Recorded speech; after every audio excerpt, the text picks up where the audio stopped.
Today, I'll be the carnivore who plays devil's advocate.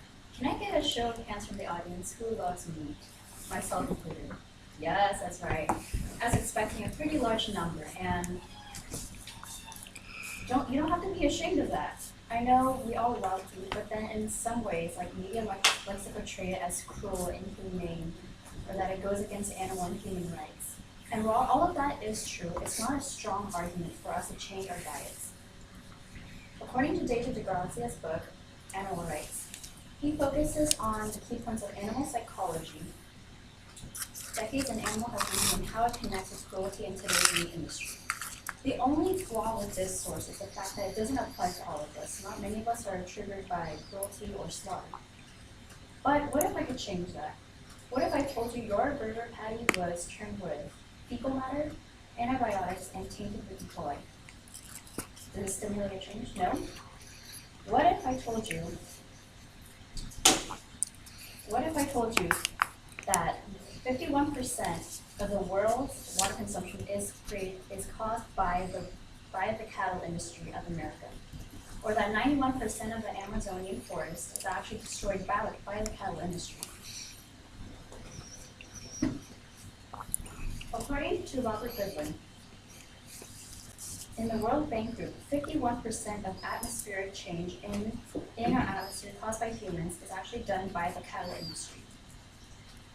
Our global greenhouse emissions caused by one cow trumps the greenhouse gas emissions of all human transportation. That includes ferries, airplanes, and even cars.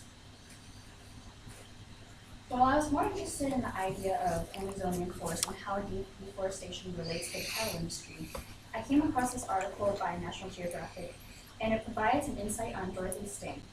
She is an American nun who spent the majority of her life in Para, Brazil, and she dedicated her life to protecting the Amazonian forest from cattle ranching.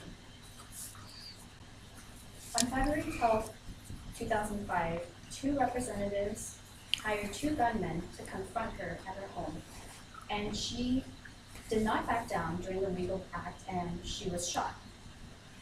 She was 73 years old at the time. It is so evident that the cattle industry causes such a dramatic issue in regards to our environment and to our health. But why is it that the top two environmental groups do nothing about it? Not once did they ever mention the cattle industry.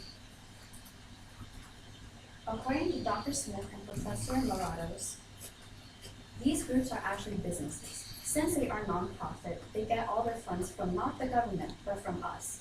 And in America, we know there's this culture of just beef and eating as something very personal and dear to us. Just imagine if we put the blame of, say, the drought or deforestation on us directly. These groups would get radical backlash, and we would greatly hinder their funding and their credibility. Allow us to understand how factory farming actually works. The majority of what the consumer knows is actually quite limited because the USDA actually protects the laws regarding the major factory farm corporations in the world. It all began when the McDonald's burger industry coined their own factory line system. At this point, beef consumption saw an all-time rise. And people at this time were attaining beef repeatedly to a point where it became a key component in all of our diets. Even today, students are known to consume more meat and poultry than vegetables and fruit because it is cheaper, more efficient, more substantial, and it just tastes better. As consumer demand continued to rise, we saw Tyson and Smithfield continue to acquire agricultural businesses. And we all know corn is the largest subsidized crop in the US. That means they are able to produce corn in excessive amounts. By doing so, they can replace grass and hay when it comes to feeding the cows. The only problem with that is corn becomes very acid resistant in the cow's stomach. Here, Alan Tremble explains that the corn in the stomach actually leads to more E. coli. And this claim is actually backed up by Rouge article published by the ICFI. Corn that is resistant to acid in the stomach actually leads to E. coli 0157H7. This new form of equine actually formed from generations of raising cattle in pens where they live and basically their own manure 24/7. Prior to the 1970s, we had thousands of slaughterhouses in the US, and now we're only down to 13. Keep in mind that when you have 400 animals covered in manure slaughtered per hour in a factory, there's just no way that a single slab of meat can't have fecal matter in it. During the PBS premiere of the film Food Inc., an interview was conducted on Barbara Colsick. Her 2-year-old son died from eating a Jack in the Box hamburger that was tainted with E. coli in 2001.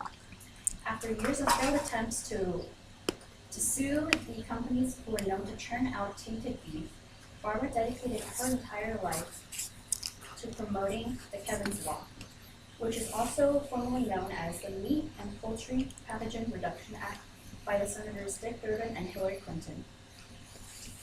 Unfortunately, this law was actually introduced in 2003, 2005, and 2008. However, it was never passed.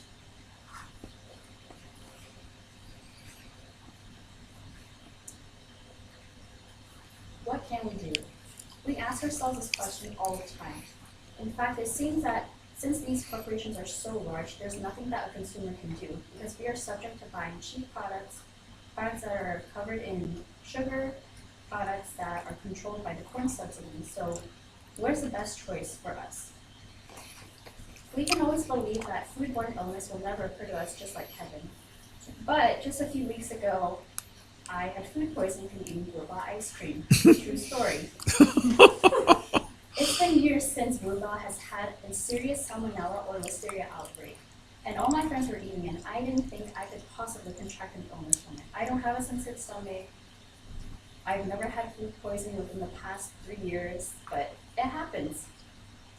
Again, we can also think that the California water supply is going to be enough. It's going to be substantial for all of us, but really it isn't.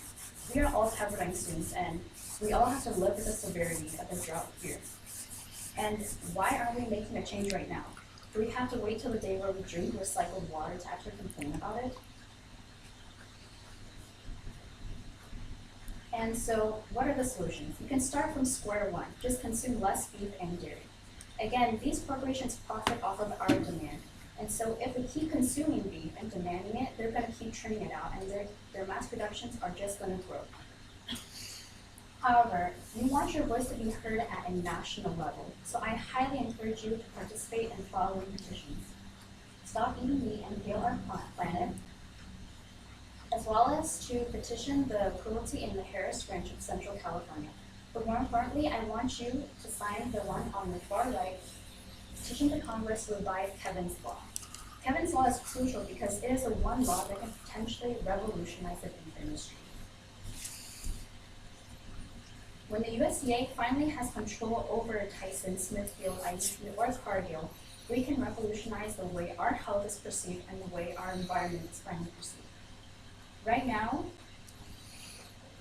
we're not saving trees. We're not saving cute furry animals. We're saving humanity. Dorothy Stang once said, "The death of the forest is the death of our life."